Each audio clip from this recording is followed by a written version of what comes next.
Então, eu penso que, assim, rapidamente, algumas dicas que todos nós podemos colocar em prática é, primeiro, o que me provoca medo? E nós precisamos começar a fazer anotar mesmo.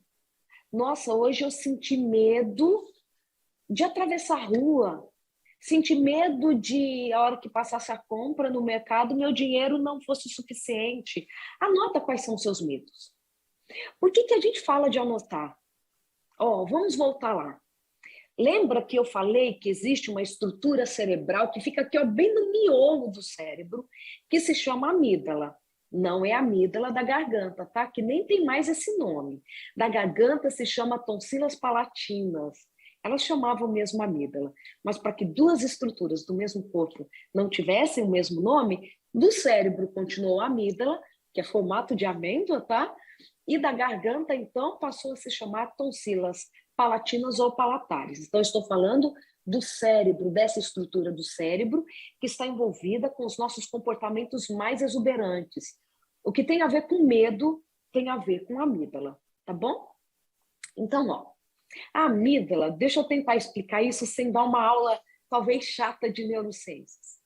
A amígdala é a estrutura cerebral que está envolvida com comportamento, com resposta fisiológica, com olhar para o cachorro bravo e sair correndo.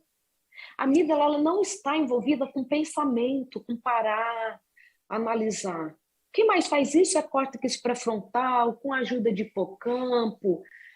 A amígdala não, ela quer que você saia daquela situação que traz medo, ok? Então ela vai te dar reações de fugir daquela circunstância. Então, quando você, por exemplo, vai anotar aquilo que te dá medo, o que você está fazendo? Está colocando estruturas cerebrais que podem te ajudar a vencer o medo no circuito. Não é só a amígdala. Então, quando você chega lá em casa e anota por que você teve medo para atravessar a avenida, tive medo de atravessar a avenida. Opa! Você já está colocando outras estruturas para te ajudarem, porque senão a amígdala vai fazer você só desesperar, gritar, correr, congelar, entende? Lutar, esbravejar. Então, você vai anotar. Você vai anotar porque a gente precisa organizar pensamentos. Resolver circunstâncias tem a ver com organização de pensamentos. Não pode ser assim, sentir, não quero nem tocar nesse assunto, porque parece que se eu tocar nesse assunto eu não resolvo. Do contrário, o nosso cérebro precisa do diálogo. Nós temos um córtex muito bem desenvolvido para dar para a gente a condição de pensar, ok? E de resolver problemas. Então, o que a gente vai fazer? Você vai anotar do que você tem medo. Tenta lembrar quais são as circunstâncias que de fato disparam esse medo de forma mais leve e de forma mais intensa.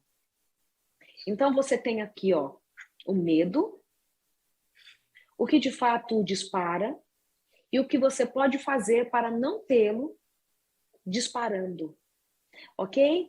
Então, por exemplo, quando você tem lá medo de dirigir, claro que muito mais é necessário ser feito, dependendo da intensidade. Algumas pessoas vão precisar, sim, da terapia, de revisitar essas histórias de uma forma mais profunda. Mas você vai colocar assim, por que eu tenho medo de dirigir? Porque quando eu comecei a aprender, quem estava comigo ficava assim, cuidado, você dirige sem cuidado, olha lá o carro. Então, talvez quem me ajudou me desesperou. Ok? O que eu preciso fazer então? Talvez estar acompanhada de alguém que me deixe tranquila. Olha, me desesperou porque quando eu peguei o carro e eu achei que eu dirigia bem, eu fui para uma avenida com alta velocidade ou uma rodovia. O que eu preciso fazer? Começar talvez a dirigir no meu bairro. Você começa então a organizar o seu cérebro, tirando da amígdala, que é da afobação, do desespero, o controle da situação. Ok?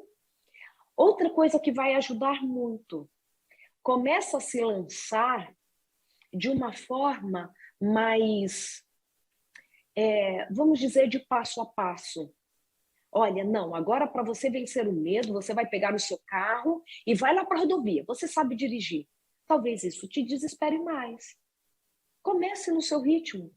Comece a entender que, por exemplo, você não precisa dar conta do trânsito todo, mas dali, ó, do seu espaço, dali, ó, daquele quarteirão onde você está.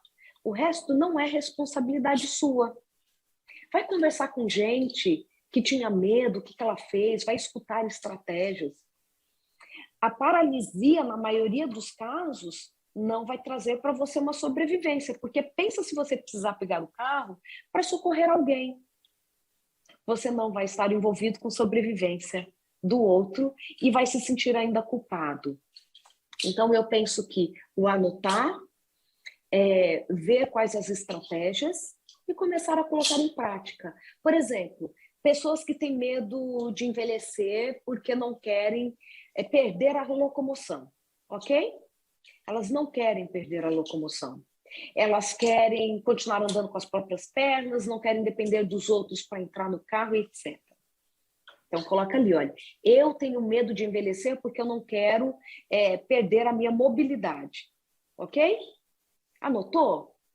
Então, agora você vai pensar assim, o que eu posso fazer para adiar ou evitar a perda da mobilidade, a perda da capacidade de andar sozinho? Ah, eu preciso começar a fazer exercício físico. Eu preciso fortalecer a minha musculatura. Então, o que nós dizemos é que é a antecipação, mas não a antecipação da paralisação, mas para evitar que eu, de fato, chegue naquela condição que tanto me atormenta. Faz sentido, Rosana? Muito sentido, porque hoje o que eu ouço das pessoas a respeito do medo, o que a gente tem aprendido, tem nos ajudado muito. Você está esclarecendo muita coisa boa, porque é como se nós pudéssemos nos programar e não apenas fugir, desistir. Quantas pessoas não viajam mais? Eu já tive muito medo de avião no passado, Rosana, mas eu não permito que nenhum voo eu perca por conta do medo.